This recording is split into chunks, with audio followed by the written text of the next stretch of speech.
Breaking news చూస్తున్నారు. Hot topic గా మారింది రాజ్ తరుణ్ ఇష్యూ. రాజ్ తరుణ్ లావణ్యలో తప్పు ఎవరిది? రాజ్ తరుణ్ తో హీరోయిన్ మాల్వి మల్హోత్రా అఫైర్ నిజమేనా? రాజ్ తరుణ్ కు ఎంతమంది హీరోయిన్లతో సంబంధం ఉంది? ఇదే అంశానికి సంబంధించి హాట్ టాపిక్ గా మారింది. గత 2-3 రోజులుగా సోషల్ మీడియాలో కావచ్చు, మెయిన్ స్ట్రీమ్ లో కావచ్చు, ఎక్కడ చూసినా హాట్ టాపిక్ గా మారిన అంశం ఇది. ఈ నేపథ్యంలో ఎవరి తప్పు ఉంది? లావణ్య వెర్షన్ ఏంటి? రాజ్ తరుణ్తో ఎలా ఉండేది? లావణ్య ఇష్యూ ఇప్పుడు ఎందుకు తెర మీదకి తీసుకొచ్చింది? ఇప్పుడే ఎందుకు తెర మీదకి తీసుకొచ్చింది? ఇవన్నీ కూడా చాలా క్వశ్చన్స్ ఉన్నాయి. ముఖ్యంగా లావణ్య కేసు పెట్టిన తర్వాత ఆ తర్వాత రాజ్ తరుణ్ రియాక్ట్ అయిన సందర్భాన్ని చూసాం. ఆ తర్వాత మాల్వి మల్హోత్రా కూడా రియాక్ట్ అయింది. ఈ నేపథ్యంలో లావణ్య వర్షన్ ఏంటి? ఆర్టీవీ స్టూడియోలో ఉన్నారు రాజ్ తరుణ్ లవర్ లావణ్య. లావణ్య చేతిలో రాజ్ తరుణ్ రాసలీలల చిట్టా ఉంది అనే మాట వినిపిస్తుంది. ఈ నేపథ్యంలో let's talk to her and తనతో మాట్లాడే ప్రయత్నం చేద్దాం. లావణ్య నమస్తే. Hello sir. లావణ్య, రాజ్ తరుణ్తో మీరు ఎఫ్ఐఆర్ ఇన్ఫ్యాక్ట్ పోలీస్ స్టేషన్లో కంప్లైంట్ వెళ్లేంత వరకు కూడా మీరు లవర్ అనే విషయం బహుశా చాలా లిమిటెడ్ పర్సన్స్కే తెలుసు. అవునండి. అసలు ఇందుకు ఎక్కడ స్టార్ట్ అయ్యింది? బికాస్ తనేమో hero, correct me if I'm wrong, ఎక్కడ కూడా నేను మెయిన్ స్ట్రీమ్ లో చూసిన సందర్భం. అవునండి. సో ఎక్కడ ఎట్లా మీ ఇద్దరికి? తను వైజాగ్ లో ఉన్నప్పుడే నాకు తెలుసండి. ఇంకా తను అప్పటికి హైదరాబాద్ రాలేదు, యాక్టర్ అవ్వలేదు ఇంకా తను. అప్పుడు మేము మాట్లాడుకునే వాళ్ళం అండ్ జీమెయిల్స్లో మాట్లాడుకునే వాళ్ళం. నేను వైజాగ్ వెళ్ళాను, కలిసాము ఒక 1-2 days. మళ్ళీ హైదరాబాద్ వచ్చేదాన్ని బికాస్ నేను చదువుకుంటున్నాను. అప్పుడు ఫ్రాంక్ఫిన్లో ఎయిర్ హోస్టెస్ చేస్తున్నాను ట్రైనింగ్. దాని తర్వాత తను హైదరాబాద్, తనకి మూవీస్ అంటే ఐ మీన్ షార్ట్ ఫిల్మ్స్ చేస్తున్నాడు అప్పటికి తను. సో నేను కొంచెం ఎంకరేజ్ కూడా చేశాను, ట్రై నీలో. వైజాగ్లో ఉన్నప్పుడేనా? తను వైజాగ్లోనే ఉన్నాడు. సో నేను తనకు చెప్పేదాన్ని కమ్ హైదరాబాద్ అని. సో అదే టైంలో తనకి ఉయ్యాల చంపాల మూవీ నుంచి, ఆఫీస్ నుంచి ఏడీ కోసం కాల్ వచ్చింది. తను హైదరాబాద్ వచ్చాడు. హైదరాబాద్ వచ్చినప్పుడు మేము ఇంకా అక్కడైతే ఉన్నామో కలిసే ఉండేవాళ్ళం. 1 year ఆఫీస్ వర్క్ అని అలా హైదరాబాద్లో వ్యాక్స్ బేకరీ వెనకాల. అండ్ అప్పుడు రైటర్ అండ్ డైరెక్షన్ డిపార్ట్మెంట్లో ఉండేవాడు. అండ్ ఒక 1 year తర్వాత మరి ఆడిషన్ తనే ఇచ్చేవాడంట డైలీ. సో ఆడిషన్ చూసి తననే హీరోగా పెట్టారు అని చెప్పాడు. కంగ్రాచులేషన్స్ చెప్పాను. అండ్ హీ ఆజ్ మీ పెళ్లి, అతనే ఐ లవ్ యూ చెప్పాడు, అతనే పెళ్లి చేసుకుంటావా అని అడిగాడు. And I said yes. 2014 నుంచి ఇప్పటి వరకు కలిసే ఉంటున్నాము.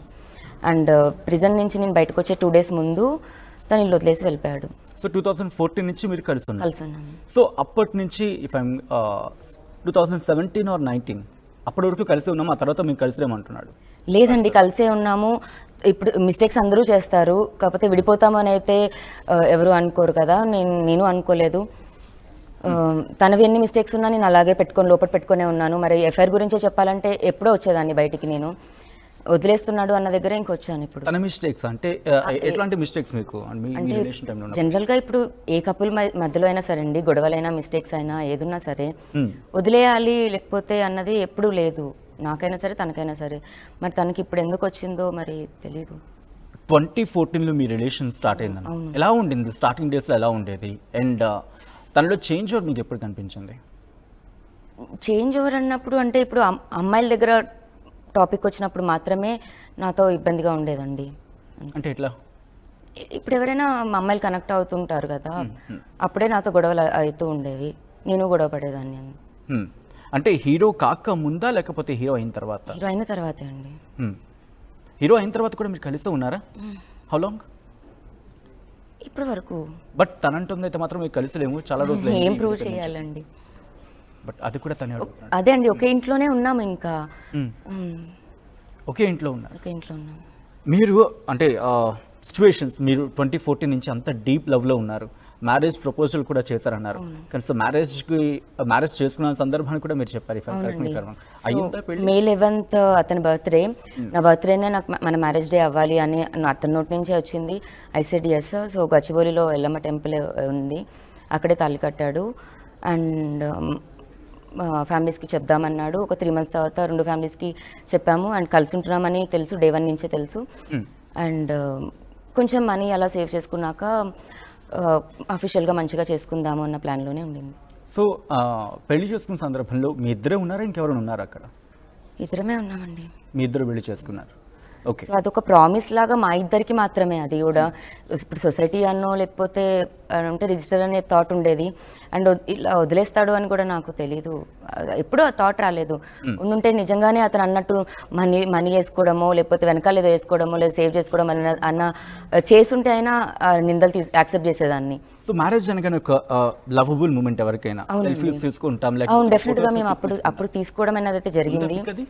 కానీ నా ఫోన్ ఈ మధ్య గొడవ జరుగుతున్న దాంట్లోనే 2 times ఫార్మాట్ చేశాడు. సో మా హార్డ్ డిస్క్లో ఎక్కడో ఉంటాయి, ఖచ్చితంగా అయితే ఉంటాయి. సో తన దగ్గర ఉంటాయి, మీ దగ్గర ఉంటాయా? ఇద్దరి దగ్గర ఉంటాయి. సో అంటే చాలా సందర్భాల్లో మనం చూస్తుంటే రెగ్యులర్గా అయితే మాత్రం పెళ్ళి అనగానే అఫ్కోర్స్ ఏదైనా ఈవెంట్, అఫ్కోర్స్ చిన్న బర్త్డే పార్టీస్ అయినప్పుడే సెల్ఫీస్ తీసుకొని గూగుల్ డ్రైవ్లోనే లేకపోతే అదే టెంపుల్లోనే అక్కడే ఇలాగే తీసుకున్నామండి. 3 photos ఏమో అప్పుడే తీసుకున్నాము. అండ్ లాంగ్ ఇయర్స్ బ్యాకప్ అండి, వెతుకుతాను ఒకసారి. రైట్. అంటే మ్యారేజ్ అయిన తర్వాత ఆ తర్వాత కంటిన్యూటీలో ఎప్పుడు డిఫరెన్సెస్ స్టార్ట్ అయ్యాయి మళ్ళీ మీకు? ఎప్పుడు లేదండి. పొద్దున్న లెగిస్తే నేను అతని మొహం చూడకుండా ఉండలేను, అతను బయటకు వెళ్తే నా మొహం చూడకుండా వెళ్ళడు. బట్ ఎందుకు మరి అంత డిఫరెన్సెస్ లేనప్పుడు ఎందుకు ఇక్కడ వరకు రావాల్సి వచ్చింది లావణ్య? టు బి హానెస్ట్, మాకు జరుగుతున్న గొడవలు కానీ కేసెస్ కూడా ఇంపాక్ట్ అయితే ఉంది, నేను కాదని అనను. ఇంకా పరిస్థితుల ప్రభావాలు కూడా అలా వచ్చాయి అన్నీ. అండ్ మాల్వి ఇష్యూ చాలా ఇంటెన్స్ అయ్యింది. అంటే ఎస్, మాల్వి ఇష్యూస్ మీరు తీసుకొచ్చారు, అంటే మాల్వితో రిలేషన్లోకి వెళ్ళారనే మాట మీరు అంటున్నారు. అది మీకు ఎప్పుడు తెలిసింది?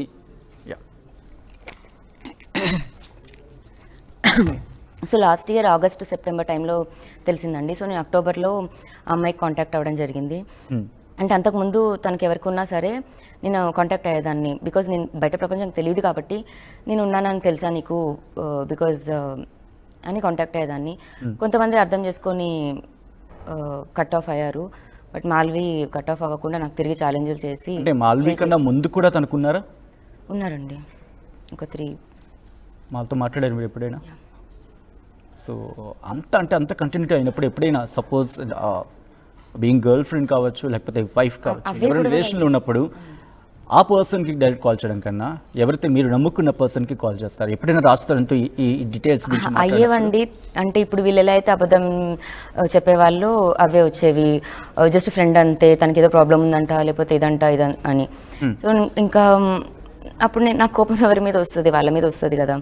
సో తిట్టేసేదాన్ని. ఒకసారి ఫస్ట్ మంచిగానే మాట్లాడేదాన్ని, తర్వాత ఓకే మాట్లాడట్లేదు అని చెప్తారు, మళ్ళీ తర్వాత దొరుకుతారు, అప్పుడు తిట్టేదాన్ని. అలా ఇంకో కొన్ని రోజులకి తెగేది అలా. ఓకే. సో మాల్వి ఇష్యూలో ఏం జరిగింది? సో మాల్వి అంటే ఇప్పుడు నేను అమ్మాయికి కాల్ చేసినప్పుడు ఎవరైనా సరే మళ్ళీ వాళ్ళు రాజుకు చెప్పడం అన్నది జరుగుతుంది. అలా మిగతా వాళ్ళు ఏం చెప్పారో తెలియదు కానీ మాల్వి ప్లేడ్ డిఫరెంట్ రోల్. ఇవి నాకు చెప్పకు రాజ్ కన్నా నాతో డిస్కస్ చేసి కొన్ని రాజ్కి డిఫరెంట్గా చెప్పడం వల్ల నాకు రాజ్కి ఇంకెక్కువ విభేదాలు జరిగాయి. అండ్ లేటర్ నాకు తెలిసింది she wanted him, that's the reason maybe she's doing it అని నాకు అనిపించింది. ఓకే, నేను మాల్వి దగ్గరికి మళ్ళీ వస్తాను. ద డే బిగినింగ్ మీ ఇద్దరు హైదరాబాద్లో ఉన్నప్పటి నుంచి ఆ డేస్ ఎలా ఉండేవి? If you go back collect చేసుకున్నప్పుడు how worried you are now? Good sir, అప్పటికి ఇప్పటికి ఎప్పటికీ మావి బాగానే ఉండేవి. అమ్మాయిల టాపిక్ వచ్చినప్పుడు మాత్రమే గొడవలు. బట్ ఎందుకంటే ఆ రోజు మీ రిలేషన్లో ఉన్నారు, మీరు అన్నట్టుగా పెళ్లి కూడా చేసుకున్నా ఉంటున్నారు, బట్ ఈ రోజు మీతో పాటు లేడతాను. ఎస్. సో ఇప్పుడు ఏమనిపిస్తుంది మీకు? ఆ రోజు మాల్వి లేదు కదా సార్, ఇప్పుడు మాల్వి ఉంది. బట్ వాళ్ళంటుంది ఏంటంటే మా ఇద్దరికి రిలేషన్షిప్ సార్ ఇప్పుడు ఏమీ లేకుండా నేను వచ్చి ఇంతవరకు వచ్చి నేను ఒకటి అబద్ధం ఎందుకు చెప్తాను.